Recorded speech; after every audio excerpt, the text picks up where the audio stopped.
탕자의 비유에 대해서 말씀을 드리고 있습니다. 탕자가 모든 것을 다 잃어버리고 돌아왔을 때 탕자가 돌아온 것을 누가 제일 싫어했습니까? 송아지가 그렇죠, 그죠? 송아지 잡혀 먹었으니까 송아지가 제일 싫어했습니다. 오늘 본문 기록을 보면 15장 이 부분을 보면 예수님께서 세 가지 비유를 하십니다. 첫 번째는 잃어버린 양 비유를 하시고, 두 번째는 잃은 드라크마 비유를 하시고, 세 번째가 바로 우리가 계속해서 살펴보고 있는 탕자의 비유를 말씀하셨습니다. 첫 번째 잃어버린 양 비유에서는 주인이 양을 한 마리 잃어버렸습니다. 그래서 99마리는 내버려 두고 이 잃은 양을 찾기 위해서 헤매다가 결국에는 찾고 돌아와서 이웃들을 불러서 내가 잃은 양을 찾았다 하여서 이웃들과 함께 즐깁니다. 다른 말로 이야기하면 잔치를 벌였다 이렇게 말을 할 수 있습니다. 두 번째 잃은 드라크마 비유에서는 10 드라크마가 있는데 그 중에 한 드라크마를 잃어버렸습니다. 이 드라크마는 유대인의 화폐인 한 데나리온과 비슷하게 하루 노동자의 품삯에 해당됩니다. 이 한 드라크마를 잃어버렸다. 그러면 왜 이 한 드라크마를 잃어버린 것 때문에 온 집을 쓸고 닦고 하면서 그것을 찾느냐? 이유가 있습니다. 고대 풍습을 연구한 여러 학자들에 의하면 10 드라크마는 결혼 지참물로 사용되는 목걸이로 만들어서 이렇게 지니고 있었다 하는 그런 이야기가 있습니다. 그러니까 그 중에 한 드라크마를 잃어버렸다는 것은 큰일 난 것이죠. 그렇기 때문에 온 집을 쓸면서 구석구석 뒤져서 결국에는 한 드라크마를 찾습니다. 이 한 드라크마를 찾고 난 다음에 또 이웃을 불러서 같이 즐거워합니다. 첫 번째도 그렇고 두 번째도 그렇고 이 비유들에서 공통점은 잃어버렸고 잃어버린 것을 찾은 것 때문에 같이 이웃들과 같이 잔치를 벌이는 기쁨을 나누는 것을 이야기하고 있습니다. 그런데 이 그 세 가지 비유 마지막에 있는 탕자의 비유에서도 역시 잃어버린 아들을 찾은 기쁨을 이야기하고 있죠. 이 세 가지 기쁨을 이야기하고 있는데 이 기쁨을 이야기하고 있는 근본적인 배경이 무엇인가를 한번 생각해 볼 필요가 있습니다. 먼저 우리가 본문에 읽진 않았지만 1절 말씀 먼저 한번 읽어보겠습니다. 15장 1절 말씀 같이 읽겠습니다. 모든 세리와 죄인들이 말씀을 들으러 가까이 나오니. 아멘. 예수님의 소문을 듣고 말씀을 들으러 온 사람들 중에 바리새인, 이 서기관 이런 사람들뿐만 아니라 오늘 1절에 보니까 죄인들 그리고 세리들이 들으러 왔다 그렇게 표현하고 있습니다. 예수님께서 세리 마태를 부르셨을 때에 마태가 예수님을 초청하고 이 마태가 또 다른 사람들을 초청했는데 누구를 초청했다고 성경 기록하고 있냐면 바로 세리와 자기와 같은 부류인 세리와 죄인들을 불렀다 그렇게 표현하고 있습니다. 이런 것을 보면 예수님께서 이런 사람들을 용납하고 받아들였다 하는 것을 우리가 충분히 알 수가 있죠. 그렇기 때문에 예수님께서 가시는 곳마다 이 세리들, 죄인들, 심지어 창녀들까지도 예수님의 말씀을 듣기 위해서 모였습니다.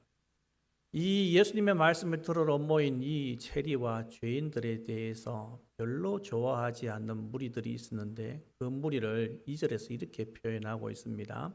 같이 읽겠습니다. 바리새인과 서기관들이 수군거려 이르되 이 사람이 죄인을 영접하고 음식을 같이 먹는다 하더라. 누가 싫어했냐면 이 바리새인과 서기관들이 예수님께서 우리가 자기들이 알기는 훌륭한 선생님으로 알고 있는데 이 훌륭한 선생님이 이런 사람들과 같이 어울리고 음식을 먹는다.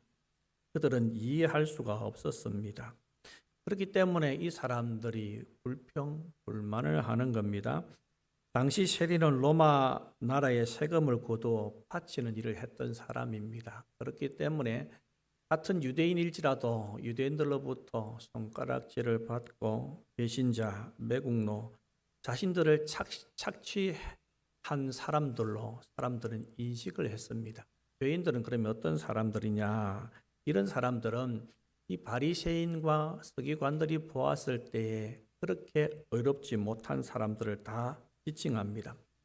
종교적으로 경멸의 대상으로 삼았던 사람들이 있었는데 그 당시에 목동, 장사꾼 혹은 부정한 직업에 종사하는 사람들을 율법을 제대로 배울 수 없었던 가난한 사람들, 또 일반 사람들 중에서도 하나님의 말씀에 대해서 배우고 알고 있지만 율법대로 삶을 살지 못하는 그런 사람들까지 다 포함됩니다. 이런 사람들은 자기 자신들의 있는 모습 그대로를 받아주시는 예수님이 좋았기 때문에 예수님께서 가시는 곳마다 그 말씀을 듣기 위해서 모였습니다. 누가복음 15장에 나오는 예수님의 비유 중에 앞에 두 가지는 이런 바리새인, 서기관들에 대한 그런 모습은 전혀 나오지 않지만 세 번째는 이런 바리새인과 서기관의 모습이 그대로 들어있는 한 인물이 등장합니다. 누구이겠습니까? 바로 맏아들인 첫째 아들입니다. 이 첫째 아들이 보기에 어떤 삶을 살았느냐? 참 열심히 살았습니다. 너무나도 성실한 사람이었습니다. 어디를 보면 알 수가 있냐면 29절 말씀 우리 같이 읽어보겠습니다. 앞부분만 보겠습니다. 아버지께 대답하여 이르되 29절 말씀 보여주세요. 네. 29절 말씀입니다. 보고 화면 보고 읽겠습니다. 네, 같이 읽겠습니다. 아버지께 대답하여 이르되 내가 여러 해 아버지를 섬겨 명을 어김이 없거늘. 여기까지만 보겠습니다. 탕자가 나가 있는 기간이 얼마인지 정확하게 기록은 되어 있지 않기 때문에 알 수는 없지만은 이 첫째 아들의 말을 들어보면 수해 동안 이렇게 표현하는 걸 봐서는 아마 3, 4년 이상은 밖에 탕자가 나가 있었을 것이다 이렇게 추측합니다. 그렇다면 이 사람이 3, 4년 동안 자기 동생이 자리를 비운 그 시기 동안에 뭐 했다는 겁니까? 아버지의 말씀에 대해서 명을 어김이 없었다 이렇게 말을 하고 있습니다. 참 훌륭한 아들입니다. 그죠? 그래서 아버지께서 하시는 그 말씀에 대해서 순종하며 하루하루 몇 년을 그렇게 동생이 없는 자리를 자기가 대신 다 채우면서 살았던 사람입니다. 그리고 동생이 돌아와 잔치를 벌이는 그날에도 보면 그냥 밖에서 놀다가 들어온 것이 아니었습니다. 25절의 맨 앞부분에 보면 맏아들은 밭에 있다가 돌아왔다 그렇게 말하고 있습니다. 밭에 있다가 돌아왔다는 말은 무슨 말이겠습니까? 밭에 놀러 간 것이 아니라 뭐하러 갔다 온 거요? 일하러 갔다 온 겁니다. 이렇게 보면 첫째 아들은 정말로 열심히 삶을 살았던 그런 사람입니다. 열심히 아버지의 말씀에 순종하며 말씀을 어긴 일 없이 성실하게 살았습니다. 하지만 그의 말을 가만히 뜯어보면 그 말 속에 아버지를 향한 서운함과 상처가 있음이 드러납니다. 다시 29절 말씀 읽어보겠습니다. 아버지께 대답하여 이르되 내가 여러 해 아버지를 섬겨 내게는 염소 새끼라도 주어 나와 내 벗으로 즐기게 하신 일이 없더니. 여러 해 동안 아버지의 말씀을 쫓아서 순종하며 열심히 살았지만 마음속에 순간순간 불만이 불쑥불쑥 생겨 올라오는 겁니다. 친구들과 함께 먹도록 염소 새끼라도 잡아주지 않은 아버지에 대한 불만을 이야기하는 겁니다. 어느 수도원에 한 사람이 들어가려고 그곳에 문의를 했습니다. 그러니까 이곳에 들어오게 되면은 3년 정도 지나야 우리의 정식 수도원 사람으로 받아들일 수가 있는데 할 수 있겠느냐? 그게 뭡니까? 1년에 말 한마디만 딱 할 수 있다라고 이야기했습니다. 이 사람이 수도원에 들어가서 이제 1년이 지났습니다. 1년 지나고 나서 한마디 하라고 하니까 이렇게 말합니다. 내 말은 빵, 그러고 나서 1년이 또 지나고 난 다음에 한마디 하지 않고 잘 지내다가 또 한마디 하라고 하니까 딱딱한 침대. 그리고 3년이 지나고 난 다음에 한마디 하라고 하니까 지루한 일상. 이 세 마디를 하더랍니다. 그러면 그들이 요구하는, 수도원에서 요구하는 1년에 딱 한마디 하는 것 그대로 잘 유지했기 때문에 들어갈 수 있겠죠. 하지만 또 원장은 그렇게 하지 않았습니다. 당신은 우리 수도원에 들어올 수 없습니다. 라고 들어올 수 없음을 알리는 겁니다. 왜 그러냐고 물어보니까 당신은 3년 내내 불평불만만 했습니다. 이렇게 말하는 겁니다. 이 아들, 첫째 아들, 이 맏아들, 이 사람도 역시 그런 삶을 살았습니다. 수해 동안 아버지를 잘 섬기고 살기는 했지만은 그의 마음 안에는 여전히 풀지 못한 소원함이 계속해서 남아 있었습니다. 탕자가 유산을 요구할 때 아버지는 유산을 탕자한테만 물려준 것이 아니죠. 아버지가 이 첫째 아들이 섭섭하지 않도록 이 사람에 대해서 다 배려를 하는데 이 첫째 아들에게까지도 재산을 나누어 주었습니다. 말씀 읽어보겠습니다. 12절 말씀입니다. 그 둘째가 아버지에게 말하되 아버지여 재산 중에서 내게 돌아올 분깃을 아버지가 그 살림을 각각 나누어 주었더니 아멘. 자, 아버지가 둘째 아들 즉 탕자의 요청을 받아서 재산을 주는데 이 둘째 아들만 주는 것이 아니라 첫째 아들에게도 재산을 나누어 줬습니다. 그 단어가 나오죠, 그죠? 각각 나누어 주었더니 유대인들 같은 경우에는 장남한테는 그 밑에 동생들보다도 2배나 더 많은 재산을 주었다 하는 그런 기록이 있습니다. 그렇다면 이 둘째 아들이 나갔을 때 굉장히 큰 부자로 나가지 않습니까? 그러면 이 첫째 아들을 받은 유산은 그보다 더 많기 때문에 엄청나게 큰 부를 가지고 있는 사람이었다 이렇게 말을 할 수 있습니다. 그런 부가 있음에도 불구하고 아버지는 또 오늘 본문에 이런 말씀을 하시죠. 31절에 이렇게 표현합니다. 우리 같이 읽어보겠습니다. 아버지가 이르되 예 너는 항상 나와 함께 있으니 내 것이 다 네 것이로 돼. 첫째 아들하고 둘째 아들한테 물려주고 남아있는 아버지가 가지고 있는 것조차도 누구의 것이다? 너의 것이다. 장남 맏아들 너의 것이다 라고 말씀하고 있습니다. 그렇다면 이 사람이 가지고 있는 부가 엄청난데도 불구하고 아버지한테 왜 저한테는 새끼 염소 한 마리도 잡아주지 않습니까? 라고 말했던 그 말은 아버지한테 앞에서는 설득력이 없습니다. 이 첫째 아들은 여러 가지 문제가 있는데 그 대표적인 문제는 그는 아버지와 늘 함께 있었지만 실상은 그는 아버지와 멀어진 관계로 살았다는데 문제가 있습니다. 그는 종처럼 일했지만 아들의 기쁨을 누리지 못하고 살았습니다.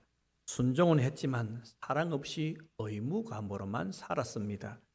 겉으로는 아버지 곁에 있었지만은 실상은 아버지와 마음으로는 너무 먼 거리에 있는 그런 사람이었습니다.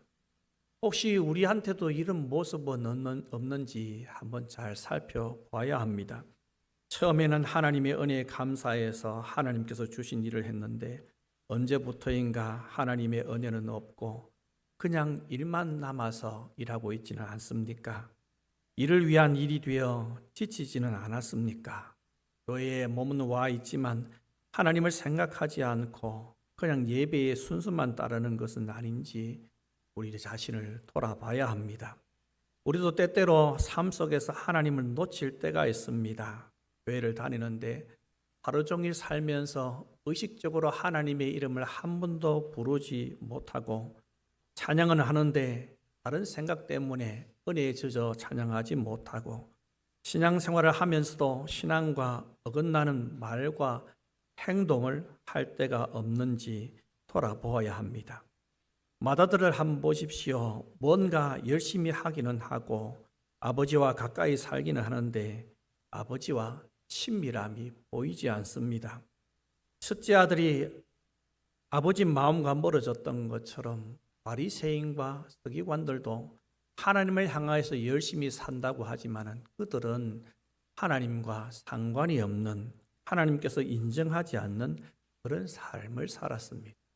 아들이 바로 그런 마음이 종종 들어서 어긋난 방향으로 살았다는 겁니다. 그리고 한번 보십시오. 이 아들은 자기 자신을 굉장히 의로운 사람으로 여기는 사람이었습니다. 그는 동생을 향해서 분노를 쏟습니다. 아버지가 자기를 데리러 나왔을 때에 아버지한테 자기의 마음을 솔직하게 이야기하는데 동생에 대해서 굉장히 안 좋게 이야기합니다.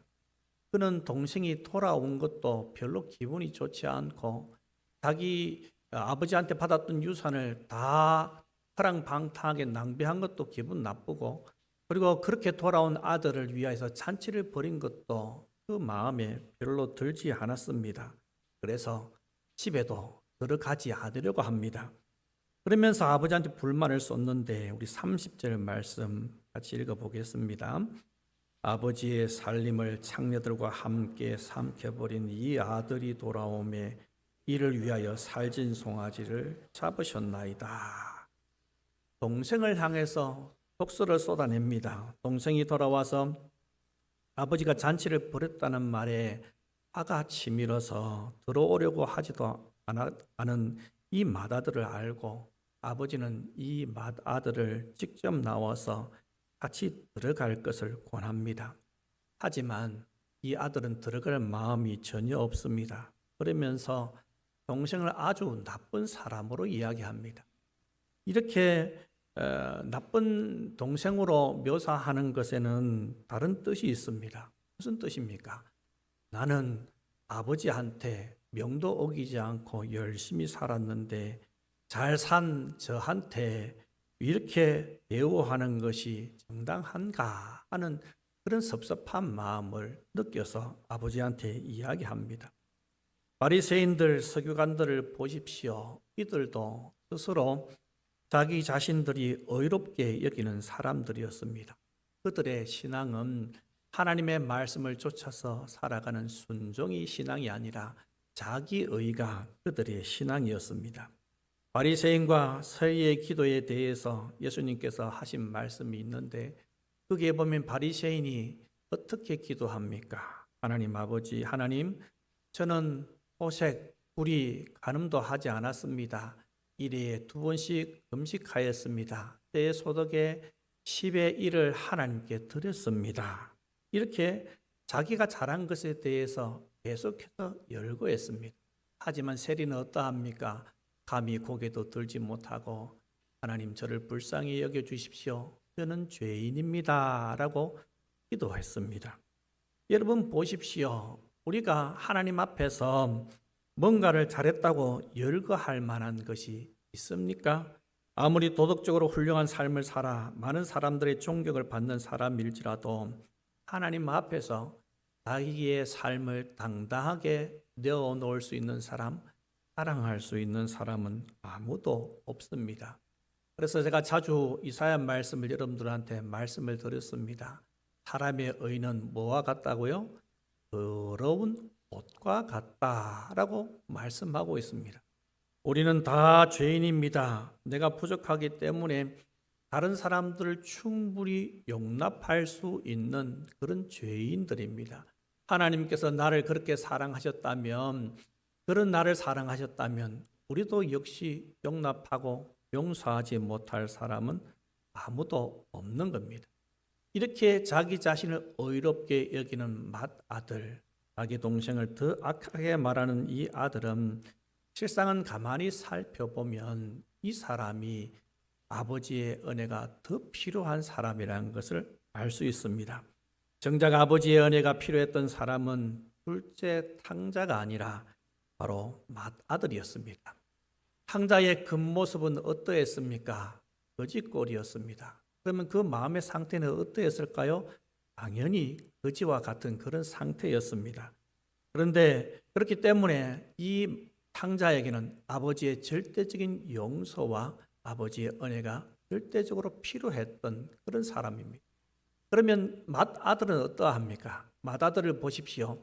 그 모습을 보았을 때에는 외형적으로 너무나 멀쩡한 사람이었고 잘 살고 있는 사람들이 인정하는, 효도하는 사람으로 인정하는 그런 사람이었습니다. 하지만 내면적으로는 어떠합니까?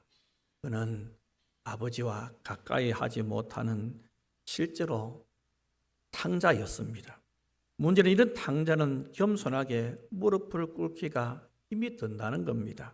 바리새인 서기관들 한번 보십시오. 이들은 예수님께서 이들의 잘못을 지적을 합니다. 화 있을진저 바리새인들이여, 화 있을진저 서기관들이여, 화 있을진저 율법사들이여 하면서 이들에게 그들이 무엇을 잘못하고 살아가고 있는지에 대해서 직설적으로 말씀하십니다.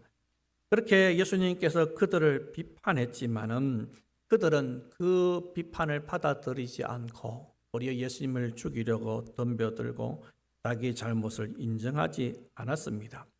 겉으로는 아무런 문제가 없었지만은 그들은 실상 탕자였습니다. 예수님께서 바리새인 율법사 서기관들을 신랄하게 비판하시긴 했지만은 그 비판하신 이유는 그들을 멸망시키기 위한 것이 목적이 아니었습니다. 그들이 지은 죄에 대해서 직시하게 만들고 그 직면한 죄로 인하여서 자기의 죄를 깨닫고 하나님께로 돌아오게 하기 위해서 예수님께서는 그들에게 말씀하신 것입니다. 아버지가 친히 나와서 마다들을 집 안으로 들이려고 했지만 그는 들어가지 않았습니다. 아버지의 사랑은 탕자뿐만 아니라 이 첫째 아들인 이 마다들, 진짜 마음속으로 탕자로 살아가고 있는 이 아들에게도 동일한 사랑을 보여주는 장면이 바로 이 본문입니다. 처음 교회에 온 사람들이 예수님을 만나게 되면 말할 수 없는 기쁨으로 즐거워하고 감사하고 감격하여서 기도하고 예배하는 모습을 보게 됩니다. 그런 모습을 보면서 우리는 이런 생각을 하죠. 나도 한때는 저랬는데, 저렇게 은혜 받은 적이 있는데 하고 회상하기도 합니다.